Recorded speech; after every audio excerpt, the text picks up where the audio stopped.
안녕하세요. 40대 미혼부입니다. 워낙 일에 치여 바쁘게 살다 보니 컴퓨터를 만져볼 기회가 잘 없었는데 그래도 근래에는 환경적으로 여유가 생겨 컴퓨터 학원을 다니고 있어요. 사람은 역시 아는 만큼 다룰 줄 안다고 마우스 클릭도 잘할 줄 아니까 세상이 얼마나 발달했는지 감탄을 많이 했네요. 컴퓨터 속 세상이 제가 발악하면서 살아왔던 지난 세월보다 훨씬 많은 사연을 담고 있더라고요. 저도 나름 기구한 삶을 산 사람인데 아들 추천으로 이런저런 커뮤니티 동영상을 보다가 사연을 알게 되었어요. 이래서 애들이 컴퓨터나 휴대폰에 빠지는구나 그런 생각을 했을 만큼 그날 하루 다양한 사연에 빠져 있었습니다. 저도 올려볼 수 있다는 소개글을 읽고 컴퓨터 배운 김에 제 이야기를 한번 들려드리려고 해요. 제게는 고민 없이 제 목숨을 내어줄 수 있는 자랑스러운 아들이 하나 있습니다. 제 나이 20대 초에 한 번의 실수로 아들이 생겼는데 엄마 되는 사람은 저와 같이 100년 해로를 바라는 것 같더니 출산 후 도망을 쥐도 새도 모르게 도망을 쳐버렸어요. 당시 저도 무척 어린 나이였고 아이를 키우는 것에 아무런 지식이 없었던지라 솔직히 아이를 품에 안았을 때 기쁨보다 막막함이 우선이었습니다. 솔직히 보육원에다가 아기를 맡길 생각까지 했었어요. 지금은 당연히 얼토당토 안 한 생각이나 당시에는 그만큼 마음고생을 많이 했습니다. 그러나 차마 그런 짓까진 못했어요. 말이 좋아 보육원에 맡기는 거지 그건 그냥 제 아들을 제 손으로 버리는 게 아닙니까? 결국 저는 아들이 저를 보는 눈빛에 발목이 잡혀 남의 손에 아들을 맡기지 못했고 제 사정을 이해 못해주던 가족들에게 어쩔 수 없이 데려가야 했습니다. 근데 하필 그 시점 저는 또 군대를 가야 하는 사정이었어요. 제 아들을 한 번도 사랑의 손길로 보듬어 준 적 없는 가족들 곁에 아들만 두고 가야 하는 상황이었습니다. 그래서 저는 휴가를 받으면 무조건 잽싸게 집에 와서 아들 곁에만 꼭 붙어 있었어요. 만날 때마다 쑥쑥 커져 있는 아기가 너무 신기했고 또 저를 닮아가는 것 같아서 마음이 괜스레 이상했죠. 그런데요. 제가 저녁이 점점 다가오고 휴가를 더 자주 낼 수 있게 되어서 알게 된 건데 이상하게 아들 태도가 어딘가 모르게 눈칫밥을 먹고 사는 애처럼 늘 조용하더라고요. 특히 누구 하나 큰 소리만 치면 움찔움찔 놀라면서 금세 울음을 터뜨렸습니다. 그 모습이 마음에 걸려 저는 저녁을 앞두고 더더욱 복무에 제대로 집중하지 못했던 기억이 납니다. 저녁이 겨우 한 달 남았을 땐 저녁까지 무한한 세월이 걸리는 느낌이었어요. 그렇게 저녁을 하고 연락할 정신도 없이 바쁘게 본가를 찾아갔던 날 저는 가출을 하게 됩니다. 저는 그래도 저 없는 동안 우리 아들을 봐준 부모님과 누나네 부부에게 감사한 마음을 갖고 양손 가득 소고기를 사들고 갔는데요.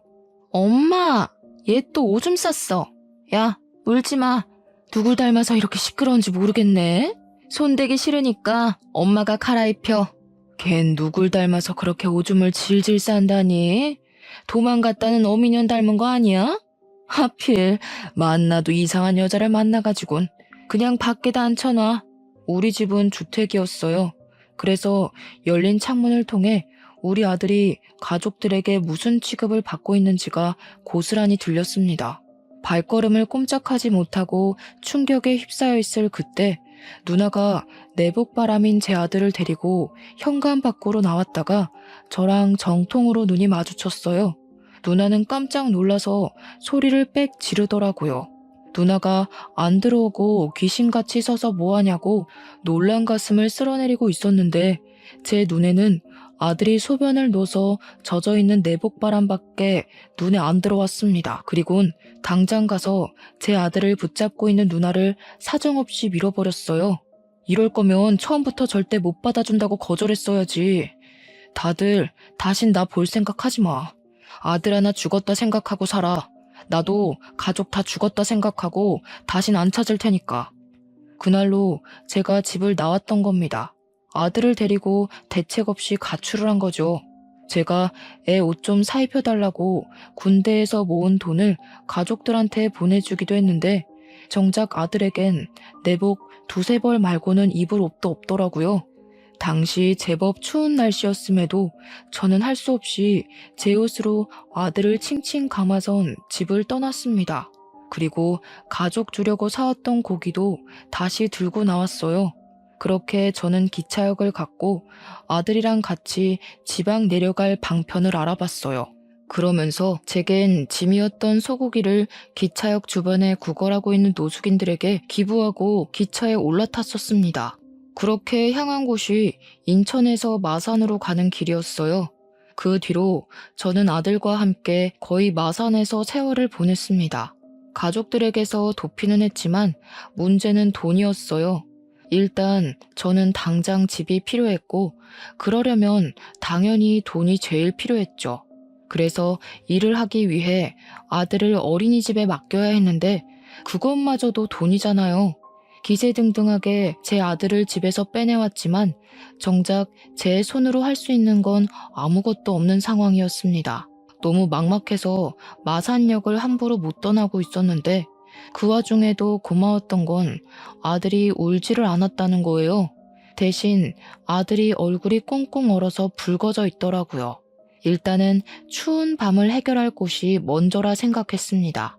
있는 돈 없는 돈을 다 털어 여관방을 하나 잡고 그렇게 아들을 재웠어요. 그리곤 잠잘 시간이라도 줄여 구직 활동을 하기 위해 여관방 주인에게 컴퓨터를 잠시 부탁했고 독수리 타법으로 이것저것 검색을 해봤습니다. 그러다 발견한 게 애 딸린 미혼부에게 지원해주는 한부모 지원센터였어요. 수입만 적정선을 넘지 않으면 충분히 일을 하면서도 경제적 지원과 아이 학습 지원을 받을 수 있더라고요. 그렇게 저는 아들을 지원센터에 맡기면서 그 시간에 죽어라 일을 했어요. 제 입으로 들어가는 건 거의 신경 쓰지 않고 아들만 열심히 키웠습니다. 주야장천 일용직만 뛰다 보니 어느 날엔 동료들에게 추천받아 수산물을 운송하는 일을 소개받게 되었는데요. 그게 한탕 뛰면 30만 원이더라고요. 물론 물고기를 옮기는 일이라 몸이 힘들 수 있겠지만 제겐 일당 30만 원이 너무 고마운 제안이었습니다. 저는 그걸 업체에 부탁을 해서 현금으로 받았고 차곡차곡 모아 끝내 작은 방 하나를 얻을 수 있게 되었어요. 아들은 그때쯤에 마침 어린이집을 갈 수 있는 연령이 되었어요. 당시 저는 투자해서 돈을 불릴 만한 여유가 되는 사람은 아니었기에 무식하게 돈을 안 쓰고 모으는 것밖에는 몰랐는데요. 그 때문에 제가 아들을 마주할 시간은 극히 적었지만 그래도 아들이 남들에게 뒤처지지 않게 학교도 보내줄 수 있었습니다. 당연히 학원도 보내주었고요. 그렇게만 일하면서 앞만 보고 살았더니 어느새 우리 아들이 중학생 나이가 되어 있더라고요. 문득 그 사실을 깨달았을 땐 제가 맨 땅에 헤딩하듯 가출해서 고군분투하며 살았던 세월이 주마등처럼 지나가더군요. 여관방도 겨우 하룻밤밖에 못 지낼 돈밖에 없던 저는 어느덧 아들에게 투룸 오피스텔을 선물할 수 있는 아빠가 되어 있었어요. 제가 앞만 볼 수 있었던 건 다 아들 덕분이었습니다. 아들이 없었다면 저는 아마 제 손으로 집을 장만하는데 더 오랜 세월이 걸렸을 거고 이만큼 제 시간을 책임 있게 보내지 못했을 거예요. 앞으로 우리 아들에게 더 큰 집을 선물해주고 싶었고 나중에 결혼하면 신혼집까지 해줄 수 있을 만큼 돈을 벌고 싶었습니다. 그런데 문제가 좀 있었어요. 경제적으로 안정되면 가족 또한 안정될 거라는 제 생각과 달리 가정의 평화와 부자 관계는 비례가 되지 않는다는 걸 알았어요. 제가 일 때문에 바빠서 쉬는 날 아니고는 아들이랑 아침 밤으로밖에 만날 시간이 없었는데요. 그래서 어린 아들은 제가 쉬는 날을 좋아했고 늘 저를 기다렸습니다. 그걸 알아서 저는 그날만 되면 꼭 아들이랑 외식하거나 아들이 좋아하는 걸로 배달을 시켜 먹곤 했어요. 그런데요, 이렇게 저와 함께 시간 보내는 걸 좋아하던 아들이 어느 순간부터 약속이 있다고 자주 나가더라고요. 원래 사춘기가 되면 부모란 존재가 자식들의 우선순위에서 밀려난다고 하잖아요. 그래서 그땐 우리 아들도 사춘기가 와서 아빠보다 친구가 더 좋아진 건가 싶었어요. 아쉽긴 했지만 제가 아들이랑 같이 못 있어주는데 친구라도 잘 사귀면 안 심심하니까 아들이 외출한다고 하면 족족 다 허락해 주었습니다. 그리고 아들 생일날 그때만큼은 아들이 저랑 시간을 보내지 않을까 싶어서 일부러 일을 일찍 빼고 귀가를 했습니다. 그런데 아들이 집에 없더라고요. 전화를 해봤더니 아들이 또 외출을 한 거 아니겠습니까? 나 지금 친구랑 있어. 저녁 먹고 들어갈 것 같은데? 그러니? 아빠가 용돈 준비했는데 들고 가지. 혹시 놀다가 돈 모자라면 얘기해. 아빠가 이체해 줄게. 아들은 저와 같이 생일을 보내지 않는 것에 대해 아무렇지 않은 듯 했습니다. 그저 친구랑 놀 거니까 집에 들어갈 때 연락하겠다는 말만 하고 서둘러 끊으려고 했어요.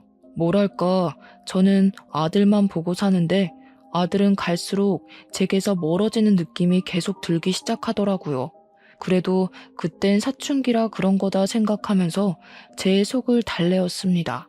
친구 하나 없는 저처럼 아들마저 저 같은 삶을 살게 할 순 없었으니까요. 그날 아들에게 줄 거라고 생일 선물로 손목시계도 사왔는데 저는 이거라도 아들 방에 갖다 놓기 위해 들어갔었어요. 아들이 초등학생일 때 이후로 아들 방문을 오래간만에 열어본 날이기도 했네요. 그리고 그때 제가 몰랐던 아들의 취미까지 알게 되었는데요. 아들 책상에 뜬금없이 웬 설계도가 있더라고요. 대충 설계도만 봤을 때는 계집인가 생각했습니다. 그런데 계집이라고 하기엔 세세하게 적혀있는 사이즈들이 너무 컸어요. 다 만들어 놓으면 사람도 들어갈 수 있을 만한 크기일 것 같았습니다. 아들이 이런 걸 왜 갖고 있는 걸까? 왜 이런 걸 설계했나 궁금하면서도 우리 아들이 건축 쪽에 관심이 있었구나 싶어서 흐뭇하기도 했습니다. 애들이 벌써 꿈을 정하는 건 쉬운 일이 아니라고 했는데 우리 아들이 시키지 않아도 스스로 자기 꿈을 찾고 잘 걸어나가고 있었다는 사실은 제 삶의 동기에 의지를 더해주는 사실이기도 했어요. 저는 그 설계도를 보면서 아들의 꿈에 넉넉히 지원해줄 수 있는 아빠가 되고 싶었습니다. 아들의 꿈을 이뤄주는 것이 제 꿈이 되기도 한 날이었네요.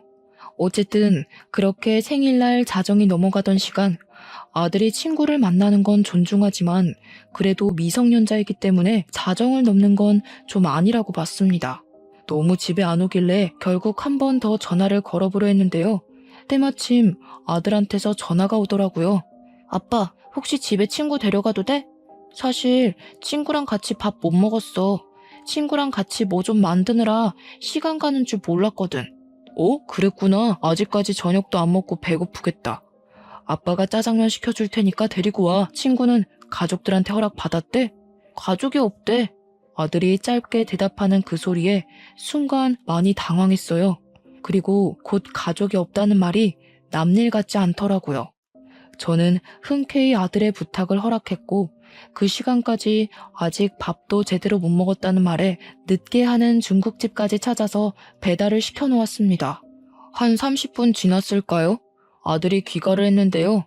그날 제가 얼마나 놀랐는지 모릅니다. 아들이 데려온 친구를 보고 기함을 할 수밖에 없었어요. 아들 친구는 아들 또래의 중학생이 아니라 웬 나이 많은 노숙인이었거든요. 제가 당황해서 마중 인사를 하다 말고 굳어버리자 아들이 제 눈치를 봤습니다. 아빠, 내 친구야. 할아버지 나쁜 사람 아니니까 걱정 마. 할아버지도 인사해. 우리 아빠예요. 아들 말에 노숙인은 쓰고 있던 모자를 벗으며 제게 고개를 숙였습니다. 너무 놀라서 몰랐는데 보니까 노숙인이 들고 있는 모자가 제가 아들에게 선물로 줬었던 모자더라고요. 뿐만 아니라 노숙인은 착용하고 있는 목도리와 귀마개의 장갑까지 전부 제 아들 것으로 보이는 걸 착용하고 있었습니다.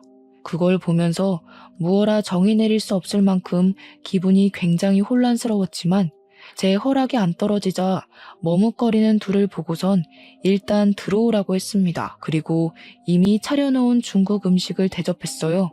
그 전에 아들이 노숙인을 데리고 손 씻고 먹어야 된다면서 나란히 서서 손을 씻는 거 아니겠어요? 솔직히 나이 참한 할아버지와 손자였지 둘이 대화하는 건 아들 말대로 친구 사이 같아 보였습니다. 노숙이는 배가 많이 고팠는지 짜장면을 허겁지겁 비우고 밥까지 비벼 먹었어요. 그러니 옆에서 아들이 천천히 좀 먹으라고 몇 번 말했냐면서 노숙인을 꾸짖었고 그러면서 자기 몫의 짜장면을 건네기도 했습니다.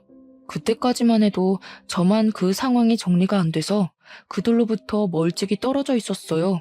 대체 어쩌다가 아들에게 노숙인이 둘러붙은 거지 싶더라고요. 문득 아들이 통화로 친구랑 뭘 만들다가 저녁 먹을 시간을 넘겼다는 말이 떠올랐는데 그렇다면 저 노숙인이랑 무슨 위험한 일이라도 했던 건가 싶어서 의심까지 들었습니다. 그런 신분 불분명한 사람을 이 집에 재우기까지 하는 상황이 되었어요.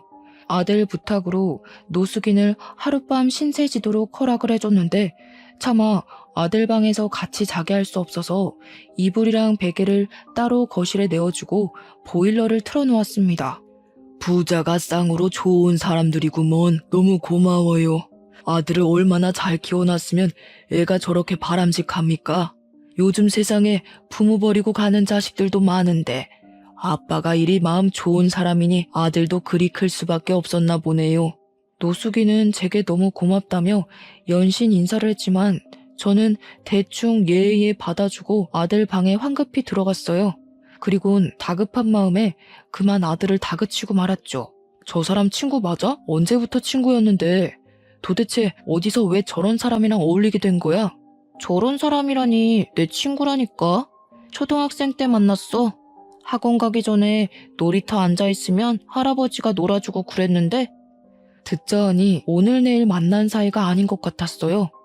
그게 더 저를 속 터지게 만들었습니다.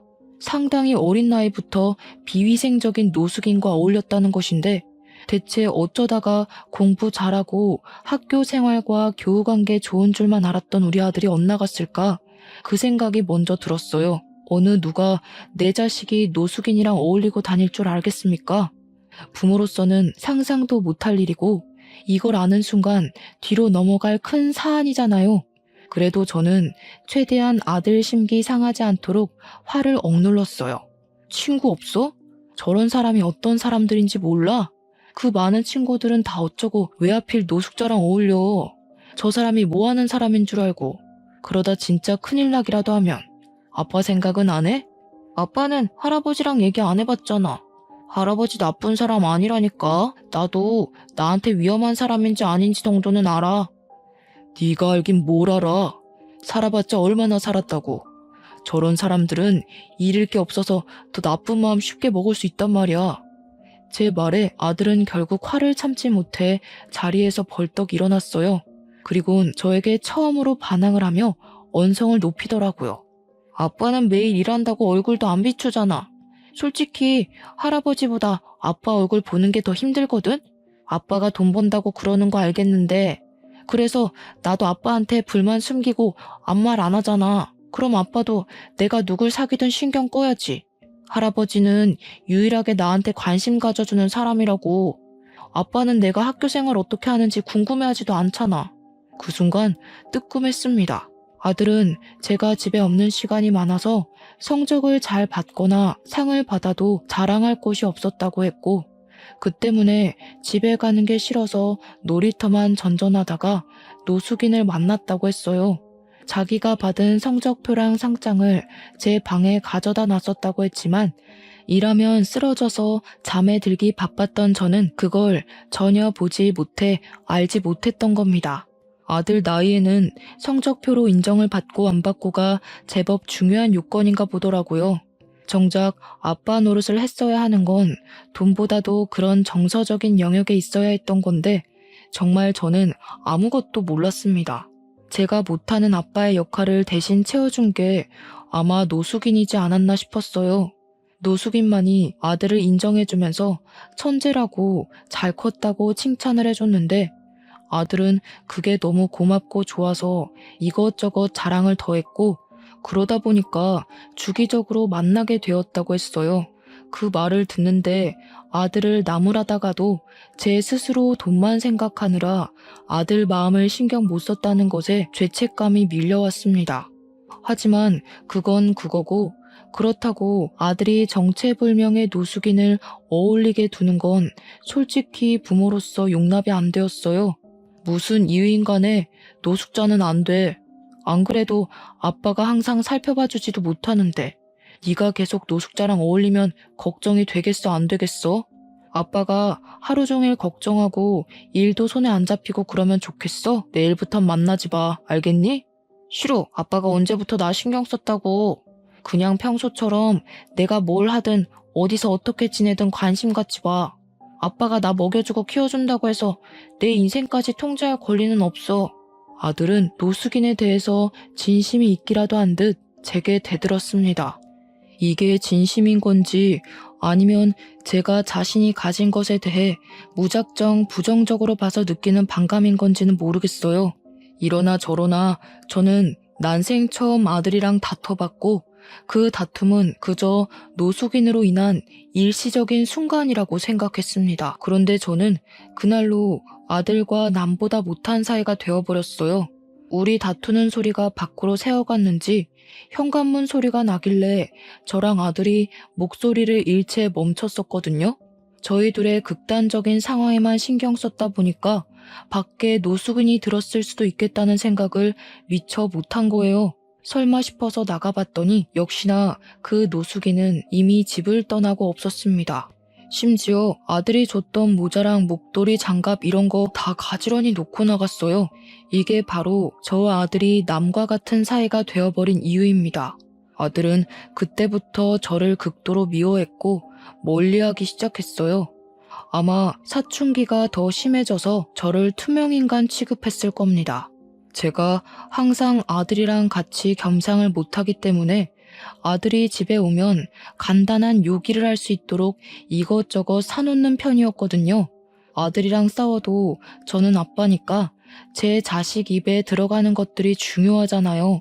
그래서 변함없이 행동을 했을 뿐인데 아들은 제가 사놓은 걸 손대지도 않거나 새 것 그대로 쓰레기통에 버리기만 했습니다. 집에서 밥도 안 먹는 건지 제가 해놓은 밥은 말라만 갔어요. 뿐만 하겠습니까? 제가 용돈하라고 돈을 이체시키면 다시 제게 돈을 도로 돌려주기도 했어요.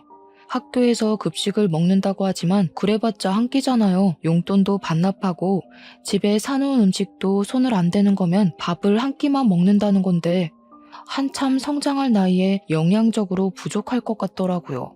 주말에는 아주 아침에 나갔다가 아주 밤늦게 들어오거나 방에서 밥도 안 먹고 공부만 했어요. 그럴수록 아들 건강이 걱정되더라고요. 제가 화해를 시도해도 아예 말을 할 기회조차 주지 않으니 저는 아들이 스스로를 해치는 걸 보면서도 아무것도 할 수가 없었습니다.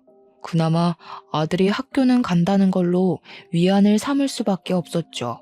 군대를 전역하고 저는 정말 아들 하나만 보고 살았습니다. 아들 잘 될 일만 생각하며 버텨왔는데 정작 실상은 그저 제가 아들 핑계를 대고 제 인생을 자기 위로하고 있지 않았나 싶더라고요. 문득 깨달았어요. 내 아들이란 이유만으로 내 마음대로만 주무르고 있었구나 라고 말이죠. 하지만 제가 깨달았을 땐 이미 부자관계가 너무 멀리 벌어졌을 때였어요.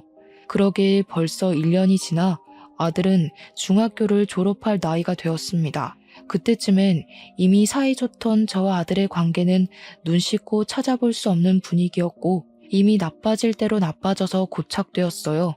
그렇다고 부모가 돼서 자식 졸업식까지 모른 채 할 수가 있겠습니까?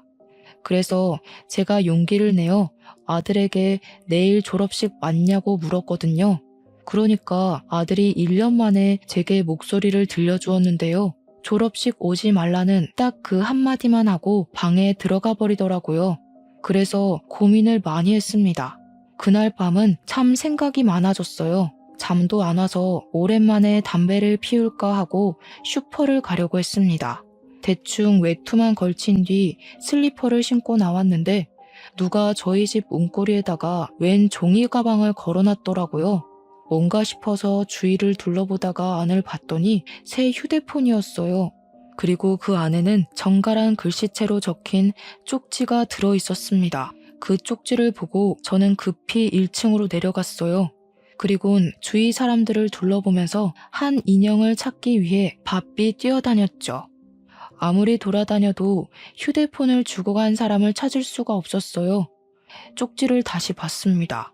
쪽지에는 제 아들 이름이 적혀 있으면서 아들이 갖고 싶어 했던 휴대폰이라고 아들이랑 꼭 화해하라는 내용이 적혀 있었어요. 그리곤 마지막에 작은 글씨로 이 아들만도 못한 애비야 라고 적혀 있었는데 이 사람이 누군지 알 것만 같더라고요. 분명 그때 그 노숙인일 거라고 확신했습니다. 저와 아들 사이를 같이 알고 있는 사람은 그 할아버지밖에 없었으니까요. 결국 노숙인 찾기는커녕 담배 피울 생각도 못하고 다시 집에 들어왔어요. 휴대폰이라면 진짜 비싼 제품이 아닙니까? 돈도 없는 양반이 이런 걸 어떻게 샀는지 궁금하더라고요. 그리고 한편으로는 제 자신이 또 한 번 부끄러웠습니다. 노숙인은 제가 아들에게 홀대받고 있다는 걸 아는 것 같았고, 그렇다는 말은 아들과 여전히 만나고 있다는 것도 증명이 되는 말이었어요. 일부러 그걸 저한테 알려주려고 제게 메모도 남긴 것 같았습니다. 그날 밤은 거의 뜬 눈으로 지샜어요.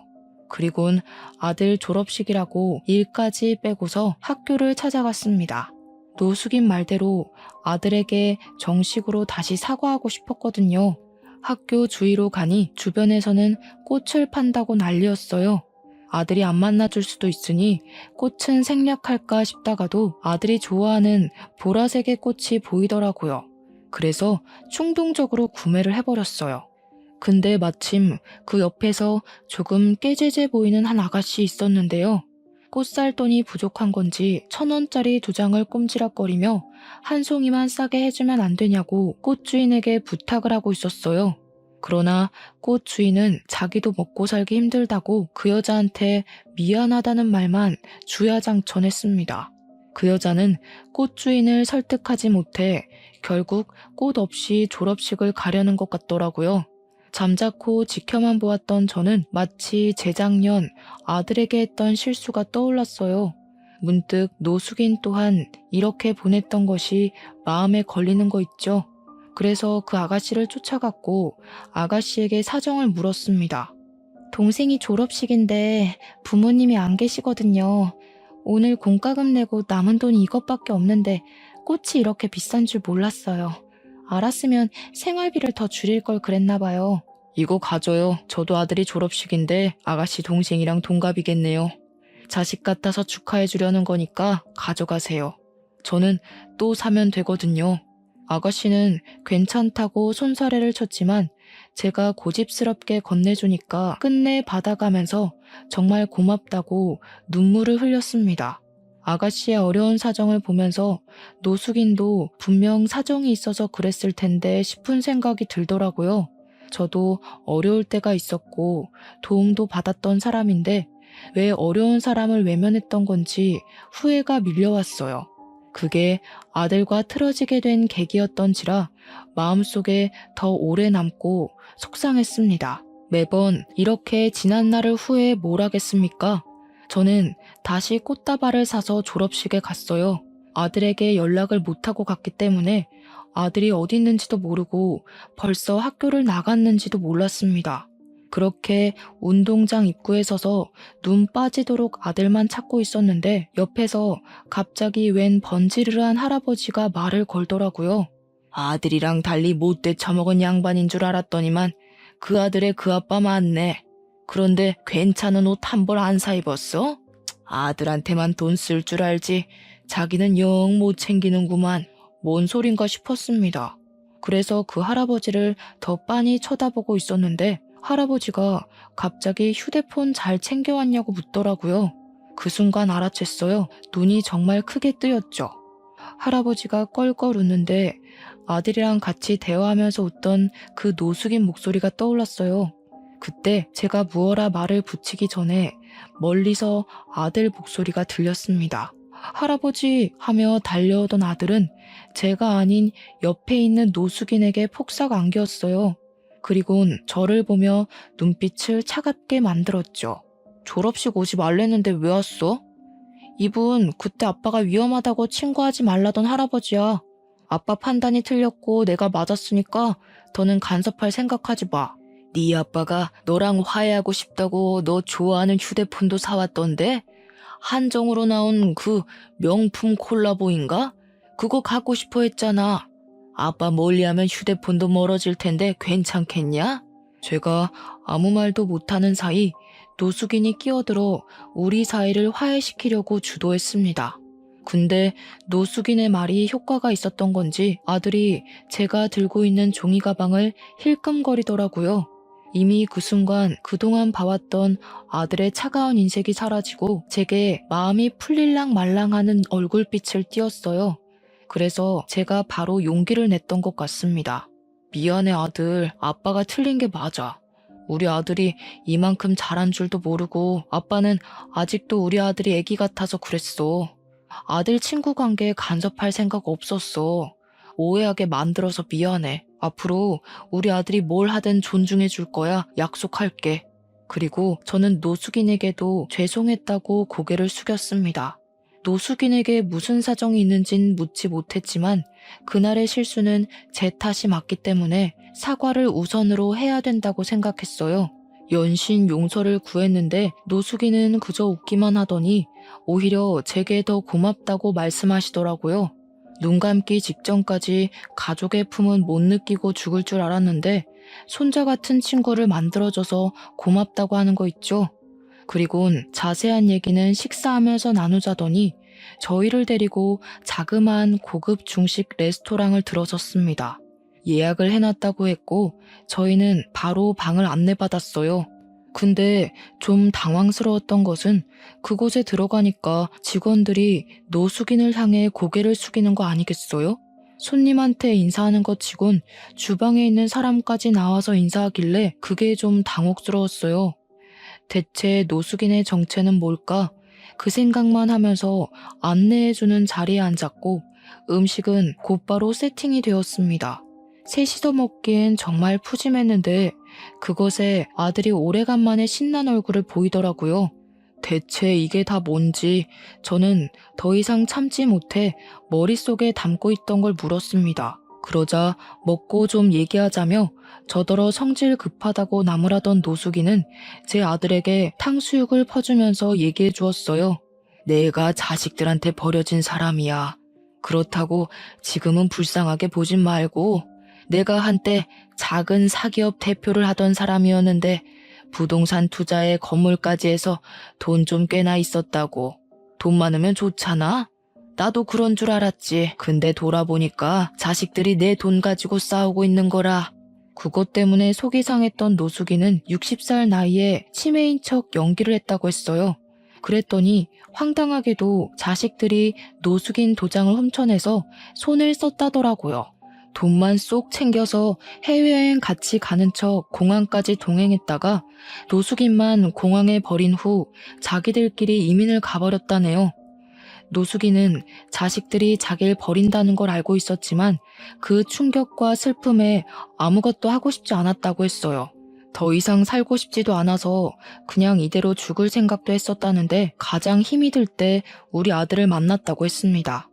우리 아들이 놀이터에 혼자 앉아서 다른 애들 노는 것만 구경하고 있었대요.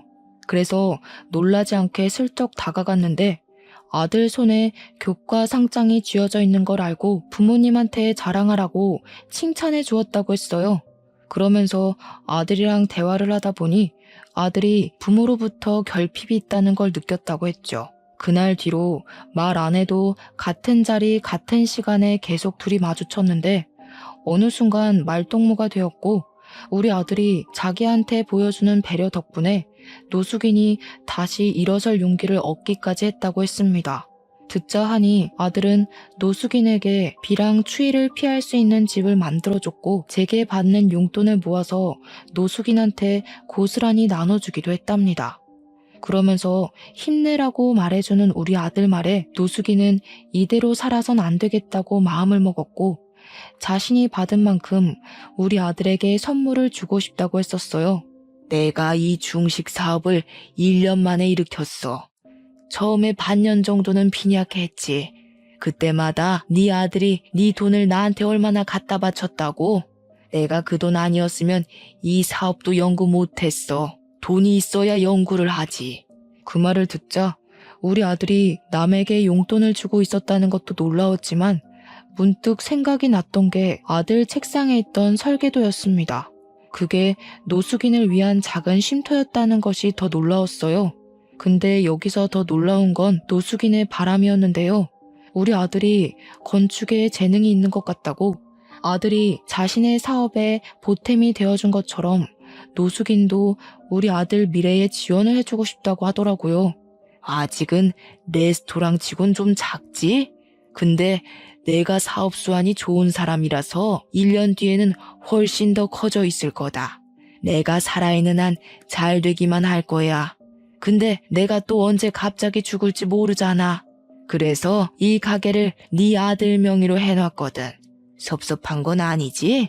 네 돈이 아들 돈이고 아들께 네 거고 다 그런 거 아니겠어? 처음엔 농담인 줄 알았습니다. 그런데 노숙인이 건축물 대장을 보여주더라고요. 그제야 모든 게 실감이 나서 바로 거절을 했어요. 마음은 너무 감사하지만 우리 아들은 이런 보답을 바라고 그랬던 게 아닐 거예요. 단순히 친절을 베풀었다고 해서 이렇게 큰 걸 받는 건 말도 안 됩니다. 가족 간에 안 좋은 일이 있으셨다고 해도 이런 건 가족 문제지 저희가 개입하면 안 될 것 같아요. 이미 내 재산 꿀꺽한 놈들인데 뭐 더 줄 게 있다고. 애비 버려놓고 또 내 돈 탐내면 나 2번은 안 봐줘. 바로 깜빡 넣을 거야. 나 죽었다고 생각하는 자식, 나도 죽었다고 생각하면 그만이야. 나한테 네 아들이 이미 새로 생긴 친구이자 손자라니까 그러네. 노숙인의 확고한 고집에 할 말을 잃고 있었는데 옆에서 아들도 자기 좋아해주는 할아버지랑 가족하고 싶다고 하더라고요. 그 말을 듣는데 순간 움찔했어요. 제가 아들 데리고 살면서 중간중간 본가에서 전화 온 적이 몇 번 있었는데 그때마다 아빠랑 엄마가 그깟 애미 없는 자식 때문에 천륜을 끊을 생각이냐고 막말을 했거든요. 거기다 대고 저도 천륜 이미 끊긴 거라고 뭘 기대하냐고 욕을 하며 단절했었습니다. 저는 나름 아들 안 들리는 곳에서 통화를 했다고 생각했는데 아무래도 아들이 여태 듣고도 못 들은 척 그랬나 봅니다. 아들에게 이런 가정 환경을 만들어준 근원이 저라서 저는 또 미안했어요. 더 이상 노숙인과 아들의 뜻을 제지시키지 못했죠. 노숙인에게 너무 고맙고 면목 없어서 연신 감사하다고 고개만 숙였습니다. 제가 생각이 짧았어요. 사람을 편견으로 판단하는 게 아닌데 어르신께 큰 결례를 범했네요. 평생 사죄하면서 살겠습니다. 그래, 그래야지. 근데 내가 안 보이는 데서 사죄를 하면 뭐하나? 수산물 운반 작업한다고 했지? 이참에 내 밑에 들어와서 운영 좀 배우는 게 어때? 어쩜 이렇게 끝도 없이 사람을 미안하게 만드는 건지. 아들 말대로 노숙인은 나쁜 사람이 아니었어요. 오히려 수호천사나 다름없는 존재였죠. 저는 어르신 덕분에 허리 아픈 거 참아가며 물고기 옮기던 일을 그만두고 중식 식당으로 이직을 했습니다. 그때 기적 같았던 일이 벌써 3개월이나 흘렀네요. 저는 바뀐 직장이 아직 전혀 적응이 안 돼요. 한 번씩 어르신한테 혼쭐 나면서 배우고 있어요. 일이 많이 서툰데도 불구하고 월급은 분에 넘치게 받고 있어서 더 면목 없게 살고 있습니다. 무엇보다 기쁜 사실은 아들과 이전처럼 부자 관계가 회복되어 가는 중이라는 거예요. 아들이 학교를 마치면 학교랑 가까운 이곳으로 하교를 하는데요. 제가 바쁘면 저를 직접 찾아와서 학교 다녀왔다고 인사를 해줘요. 아직 아들과 대화할 때는 어색한 부분이 없지 않아 남아있지만 저는 아들이 먼저 다가와 준 것만으로도 큰 행복을 느끼는 중입니다. 노숙인이 시켜서 요리를 해본 적도 있었는데 그걸 아들이 시식도 해줍니다. 한 번씩 운이 좋아서 제 손맛이 괜찮을 때가 있는지 아들이 종종 인정해 줄 때가 있거든요. 그럼 그때마다 진작에 이렇게 살았어야 하는 거구나 싶은 생각이 들더라고요. 이 모든 게 얼마나 삶의 활력이 되던지 앞으로 죽을 때까지 이대로만 지내도 충분히 행복할 것 같았습니다. 참, 그리고 저희 아들은 노숙인이 정말로 지원해주는 덕분에 건축 쪽 학원까지 다니면서 재능을 키우고 있어요. 아들은 초등학생 때 부족한 솜씨로 노숙인 쉼터를 만들어줬던 것처럼 어른이 돼서 더 크고 좋은 쉼터를 만들어 놓고 싶다네요. 그리고 어르신과 함께 저는 어중간하게 키운 요리 솜씨로 노숙인들 짜장면 제공하는 봉사를 다니고 있습니다. 근데 여기서 좀 뜻밖의 사람을 만나요. 제가 그곳에서 봐선 안 될 사람을 목격하게 되었는데요. 맛있게 드세요 하고 짜장면을 제공하는 순간 한 여자의 손가락에 마디마다 있는 타투 자국을 보고 짜장면 그릇을 뺏어버렸어요. 그리곤 얼굴을 확인했죠. 저만 알아본 게 아닌 것 같더라고요. 여자의 눈동자가 흔들리더니 저를 한 5초 바라보고 뒤늦게 놀라 도망을 가려 했습니다. 저는 얼른 쫓아가 여자를 잡아 세웠어요. 역시나 가까이서 보니 우리 아들 친모가 맞더라고요. 이제야 말씀드리지만 아들 친모가 아들과 저를 버리고 도망을 간 건 남자 문제 때문이었어요. 저를 두고 몰래 바람을 피우고 있었더라고요. 상대 남자가 외국을 같이 가자고 했는지 저한테 말도 안 하고 몰래 그 남자랑 연락하고 날짜 맞춰서 튄 거였어요. 근데 왜 노숙인 꼴을 하고 있는 건지 당황스러운 거 있죠? 그래서 꼬락서니가 왜 이렇게 됐냐고 물어보니까 아들 친모가 자존심 때문에 말해주기 싫었나 봐요. 사람 잘못 본 거라고 소리만 지르다 도망을 가버렸습니다. 보아하니 바람 피웠던 상대한테 버림받은 것 같았어요. 친모는 남자만 믿고 자기 투자를 안 하는 여자였기 때문에 아마 남자가 없어서 거지가 되지 않았나 싶습니다.